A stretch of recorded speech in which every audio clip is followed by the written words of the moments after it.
வணக்கம்.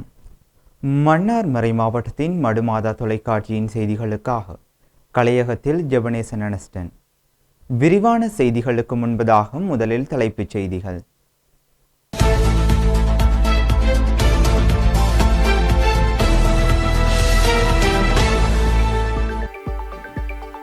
திருத்தந்தை பிரான்சிஸ் அவர்களின் இறுதியடக்க திருப்பலி நிகழ்வு சிறப்பாக நடைபெற்றது. மறைந்த திருத்தந்தையின் ஆன்ம ஈடேற்றம் அடைய வேண்டி மன்னார் மறை மாவட்டத்தில் பல இடங்களில் இரங்கல் திருப்பலி சிறப்பாக இடம்பெற்றது. அமரர் கலாநிதி ராயப்பு ஜோசப் ஆண்டகை அவர்களின் நீதியின் குரல் மரியாதை வணக்க நிகழ்வு மிகச்சிறப்பாக இடம்பெற்றது. டிவைன் மெசி தியான இல்லத்தின் 4வது இறையிறக்க திருவிழா சிறப்பாக இடம்பெற்றது. நாகதாழ்வு புனித தோமையார் ஆலய அபிஷேகம் மற்றும் திருவிழா திருப்பலியும் சிறப்பாக இடம்பெற்றது. தொடர்பான விரிவான செய்திகள். திருத்தந்தை பிரான்சிஸ் அவர்களின் இறுதியடக்க திருப்பலி நிகழ்வு சிறப்பாக இடம்பெற்றது.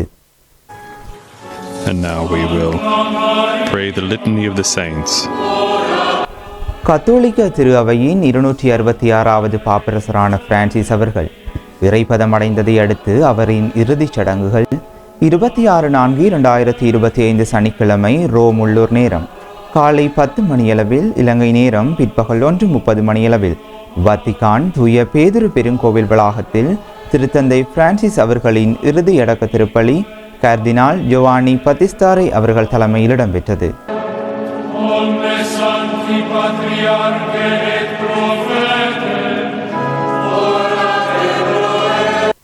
அடக்க திருப்பலியில் திருநற்கருணை பவனி நிறைவில் திருத்தந்தை பிரான்சிஸ் அவர்களின் உடலுக்கு இறுதி அஞ்சலி செலுத்தப்பட்டது. அதன் பின் புனிதர்கள் மன்றாட்டு மாலையானது எடுத்துரைக்கப்பட்டதும் முதலில் கர்தினால் ஜோவானி பத்திஸ்தாரே அவர்கள் திருத்தந்தையின் ஆன்ம இளைப்பாற்றிக்காக செபித்து புனித நீர் மற்றும் தூபம் கொண்டு அடக்கப்பட்டிக்கு ஆசிர் வழங்கினார். அதன் பின் கிழக்கிந்திய திரு அவை முதுபெரும் தந்தையர்களும் திருத்தந்தையின் உடலுக்கு இறுதி அஞ்சலி செலுத்தி செபித்தனர். திருத்தந்தை பிரான்சிஸ் அவர்களின் இறுதியடக்க திருப்பலியில் ஏறக்குறைய 130 உயர்மட்ட பிரதிநிதிகள், பிரதமர்கள், அரச தலைவர்கள், 224 கர்தினால்கள், ஆயர்கள், 4756 அருட்பணியாளர்கள் மற்றும் ஏறக்குறைய 2 லட்சம் மக்கள் என வத்திக்கான் வளாகமே திருத்தந்தைக்கு இறுதி அஞ்சலி செலுத்த நிறைந்திருந்தது. தொடர்ந்து திருத்தந்தையின் உடலானது வத்திக்கான் வளாகத்திலிருந்து எடுத்து செல்லப்பட்டு சாந்த மார்த்தா இல்லத்தின் முன்புறமாக நிறுத்தி வைக்கப்பட்டிருந்த அவரது வெள்ளை நிற திறந்த வாகனத்தில் வைக்கப்பட்டு மேரி மேஜர் பெருங்கோவிலுக்கு திருத்தந்தையினுடன் எடுத்து செல்லப்பட்டது. பாதை எங்கும் ஆயிரக்கணக்கான மக்கள் கரங்களை அசைத்து திருத்தந்தைக்கு பிரியாவிடை கொடுத்தனர். ஏறக்குறைய 6 கிலோமீட்டர் தூரமுள்ள ரோமின் வரலாற்று சிறப்புமிக்க பாதைகளை இறுதியாக கடந்து தனது மந்தையின் மக்களுக்கு இறுதி வாழ்த்து கூறிய வண்ணம் ரோம் மேரி மேஜர் பெருங்கோவிலை திருத்தந்தை பிரான்சிஸ் அவர்களின் உடல் வந்தடைந்தது. மேரி மேஜர் பெருங்கோவிலிற்கு கொண்டு வரப்பட்ட திருத்தந்தையின் உடல் பெருங்கோவிலின் வளாகத்தில் புலம்பெயர்ந்தோர், ஏழைகள், முன்னாள் சிறை கைதிகள் மற்றும் 3ஆம் பாலினத்தவர் என 40 பேர் அடங்கிய குழுவால் வரவேற்கப்பட்டது. திருத்தந்தை பிரான்சிஸ் அவர்களின் உடலிற்கு மரியாதை செலுத்தும் வண்ணம் மேரி மேஜர் பெருங்கோவில் படிகளில் நின்று வெள்ளை நிற ரோஜா மலர்களை கைகளில் தாங்கியவர்களாய் அவர்கள் திருத்தந்தைக்கு பிரியாவிடை கொடுத்தனர். மேரி மேஜர் பெருங்கோவிலில் திருத்தந்தை பிரான்சிஸ் அவர்கள் அடிக்கடி சென்று செபிக்கும் அன்னை மரியா திருவுருவப்படமுள்ள சிற்றாலயத்திற்கு அருகிலுள்ள பவுலினோ சிற்றாலயத்தில் திருத்தந்தையின் கல்லறை வெகு எளிமையானதாக ஏற்பாடு செய்யப்பட்டிருந்தது. லத்தீன் மொழியில் திருத்தந்தையின் பெயர் பிரான்சிஸ்குஸ் என்று மட்டும் பொறிக்கப்பட்டுள்ள கல்லறையில் திருத்தந்தையின் உடல் நல்லடக்கம் செய்யப்பட்டது குறிப்பிடத்தக்கது. மறைந்த திருத்தந்தையின் ஆன்ம ஈடேற்றம் வேண்டி மன்னார் மறை மாவட்டத்தில் பல இடங்களில் இரங்கல் திருப்பலி ஒப்புக் கொடுக்கப்பட்டது. மறைந்த திருத்தந்தையின் ஆன்ம ஈடேற்றம் அடைய வேண்டி 26/4/2025 சனிக்கிழமை காலை 6:30 மணிக்கு மன்னார் புனித செபஸ்டியார் பேராலயத்தில் மன்னார் மறை மாவட்ட ஆயர் பேரட் கலாநிதி அந்தோணி பிள்ளை ஞான பிராசம் ஆண்டகை தலைமையில் இரங்கல் திருப்பலி ஒப்புக் கொடுக்கப்பட்டது. குறித்த திருப்பலியில் மறை மாவட்ட குருக்கள், இருபால் துறவிகள் மற்றும் பொதுமக்கள் கலந்து கொண்டனர். மேலும் மன்னார் மறை மாவட்டத்தில் திருத்தந்தையின் இரங்கல் திருப்பலி பல இடங்களில் சிறப்பாக நடைபெற்றது. சிறப்பாக முருங்கன் மறைக்கோட்ட முதல்வர் அருட்பணி பெனோ அலெக்சாண்டர் சில்வா அடிகளார் தலைமையில் நானாட்டான் புனித ஆரோக்கிய அன்னை ஆலயத்திலும் கட்டைக்காடு பங்கில் பங்கு தந்தை அருட்பணி மார்க்கஸ் அடிகளாரின் தலைமையிலும் மன்னார் கரிஸ்டஸ் வாழ்வுதயத்தில் இயக்குனர் அருட்பணி அருள்ராஜ் குருஸ் அடிகளாரின் தலைமையிலும், பேசாலை புனித வெற்றிநாயகி அன்னை ஆலயத்தில் பங்கு தந்தை அருட்பணி சத்யராஜ் அடிகளாரின் தலைமையிலும், இன்னும் பல ஆலயங்களில் திருத்தந்தை நிறங்கள் திருப்பலி உணர்வு பூர்வமாக இடம்பெற்றமை குறிப்பிடத்தக்கது. அமரர் கலாநிதி ராயப்பு ஜோசப் ஆண்டகை அவர்களின் நீதியின் குரல் மரியாதையின் வணக்க நிகழ்வு மிகச் சிறப்பாக இடம்பெற்றது. அமரர் கலாநிதி ராயப்பு ஜோசப் ஆண்டகை அவர்களுக்கு நீதியின் குரல் மரியாதை வணக்க நிகழ்வு பிரான்ஸ் மன்னார் நலன்புரி சங்கத்தின் ஏற்பாட்டில் 27/4/2025 ஞாயிற்றுக்கிழமை மாலை 3 மணிக்கு பிரான்ஸ் நாட்டில் போன்ட்ரியில் மிகச் சிறப்பாக இடம்பெற்றது. குறித்த நீதியின் குரல் மரியாதை வணக்க நிகழ்வில் ஈகை சுடரேற்றி ஆரம்பிக்கப்பட்டது. குறித்த நிகழ்வில் மறைந்த ஆயர் ராயப்பு ஜோசப் ஆண்டகையின் வரலாற்று தடங்களை சிறு துளிகளாக நிழற்பட காட்சி மற்றும் காணொளி காட்சி மூலம் காண்பிக்கப்பட்டது. 2 தசாப்த காலமாக இறைப்பணியிலும் மக்களின் நல்வாழ்வு சிறக்க தொண்டாற்றிய மறைந்த ஆயர் தந்தை ராயப்பு ஜோசப் ஆண்டகையின் முத்திரை வெளியிடப்பட்டது. தொடர்ந்து மன்னார் மறை மாவட்ட ஆயர் பேரற்கலாநிதி அந்தோணிப்பிள்ளை ஞானப்பிரகாசம் ஆண்டகை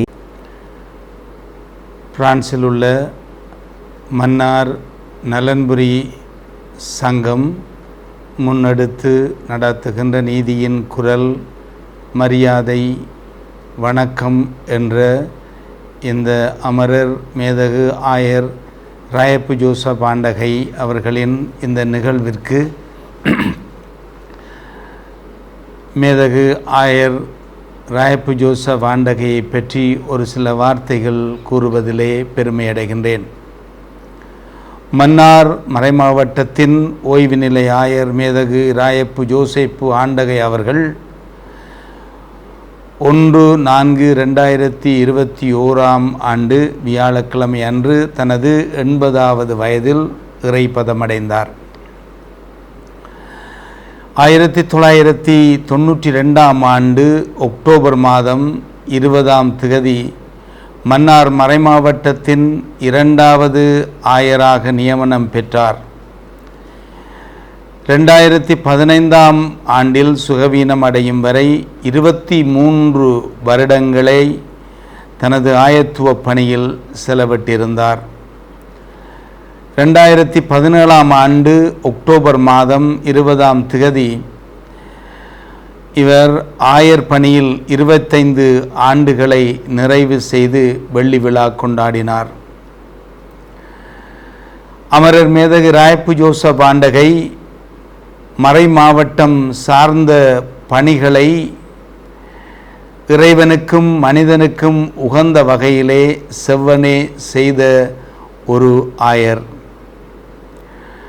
ஒரு மறைமாவட்ட ஆயர் என்ற வகையில் ஆயர் ராயப்பு ஜோசப் ஆண்டகை அவர்கள் தன்னிடம் ஒப்படைக்கப்பட்ட மன்னார் மறைமாவட்டம் மட்டிலான தனது சமய சமூக அரசியல் கடமைகளை செவ்வனே நிறைவேற்றியவர். ஒரு மறைமாவட்டத்தில் ஒரு ஆயர் செய்ய வேண்டிய பணிகளை அவர் முழுமையாக உற்சாகத்தோடு செய்து முடித்தார். துன்புற்ற மக்களின் துயர் துடைத்தார். ஒரு கொடூரமான போர் சூழலில் பல்வேறு நிலைகளில் துன்பங்களை சுமந்து நின்ற மக்களின் துயரங்களை துடைக்க அவர் அரும்பாடுபட்டார். சிறைகளில் வாடும் கைதிகளை அவர் அடிக்கடி சென்று பார்வையிட்டு அவர்களின் விடுதலைக்காக குரல் கொடுத்தவர் ஆயர் அவர்கள். அவர்களோடு தனிப்பட்ட தொடர்பாடல்களை வைத்திருந்தவர்.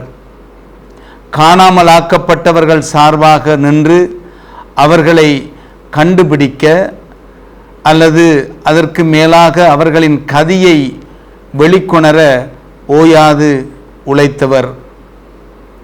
யுத்தத்தால் தமது இல்லிடங்களை இழந்தவர்களுக்கு வீடுகளை கட்டி கொடுக்க அயராது முயற்சி செய்தவர். யுத்தத்தால் அங்கவீனமாக்கப்பட்டவர்களுக்கு உதவிக்கர பிரிவு மூலம் உதவிகளை புரிந்தவர்.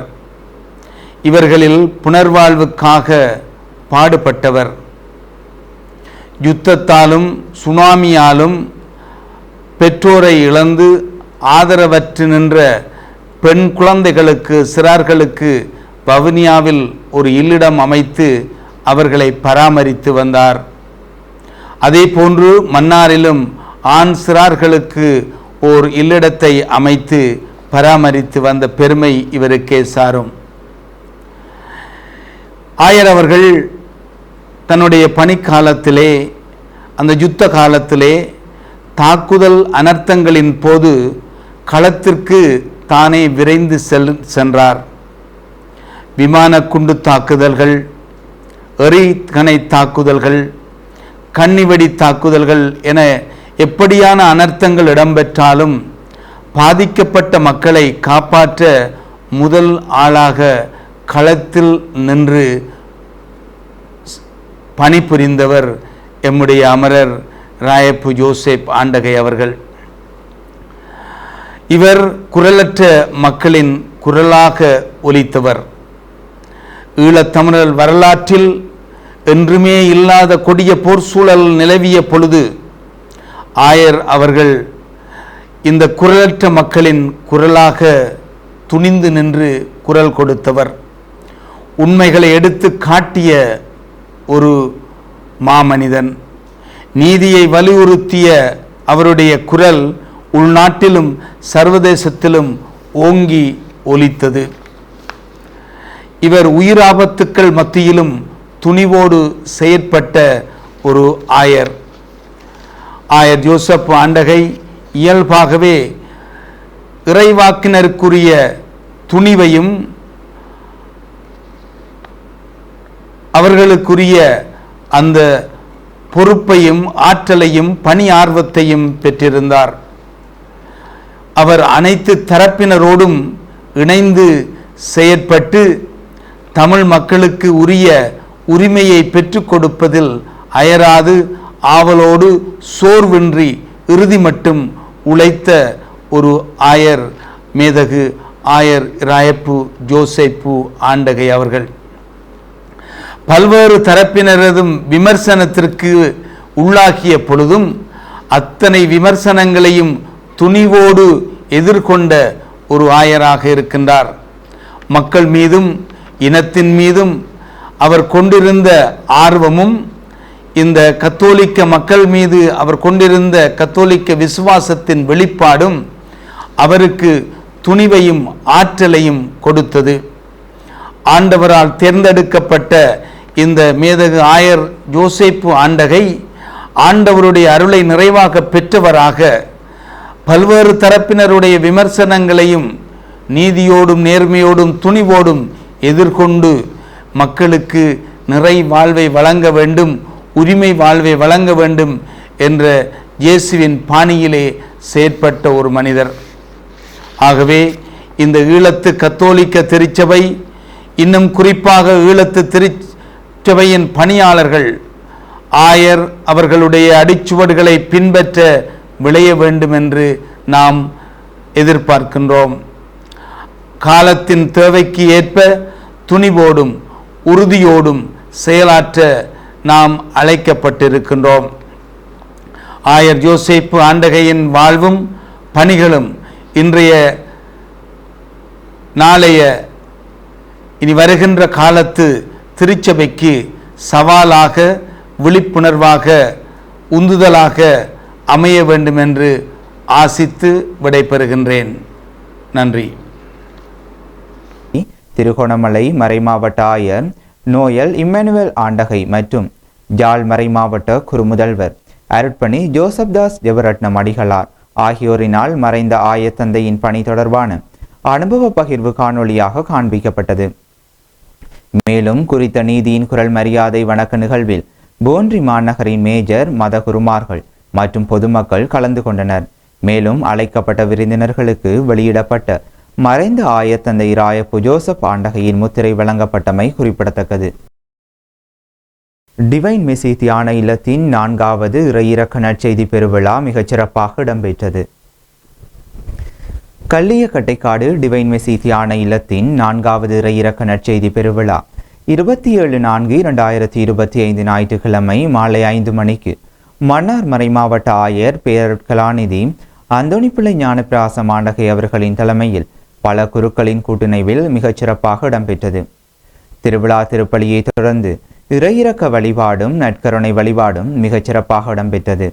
குறித்த பெருவிழாவில் பல குருக்கள், துறவிகள் மற்றும் 3000க்கும் அதிகமான இறைமக்கள் கலந்து கொண்டது குறிப்பிடத்தக்கது. நாகதாழ்வு புனித தோமையார் ஆலய அபிஷேகம் மற்றும் திருவிழா திருப்பலி மிகச் சிறப்பாக இடம்பெற்றது. மற்றும் புனிதர் அனைவரின் பரிந்துரையால் எங்கள் வேண்டுதல்களுக்கு தயவாய் செவி சாய்த்தருளும். நாகதாழ்வு புனித தோமையார் ஆலய அபிஷேகம் மற்றும் திருவிழா திருப்பலி கடந்த 27/4/2025 அன்று காலை 7 மணிக்கு மன்னார் மறை மாவட்ட ஆயர் பேரற்கலாநிதி அந்தோணிப்பிள்ளை ஞானப்பிராச மாநகை தலைமையில் இடம்பெற்றது. குறித்த திருவிழா திருப்பலியில் மறைமாவட்ட குருக்கள், இருபால் துறவிகள் மற்றும் இறைமக்கள் கலந்து கொண்டு ஆலய அபிஷேக திருவிழா திருப்பலி மிகச் சிறப்பாக இடம்பெற்றமை குறிப்பிடத்தக்கது. அனைத்து காக்கும் தாயின் அன்பு ஒரு இத்துடன் மடுமாதா தொலைக்காட்சியின் செய்திகள் முடிவடைந்தன. வணக்கம்.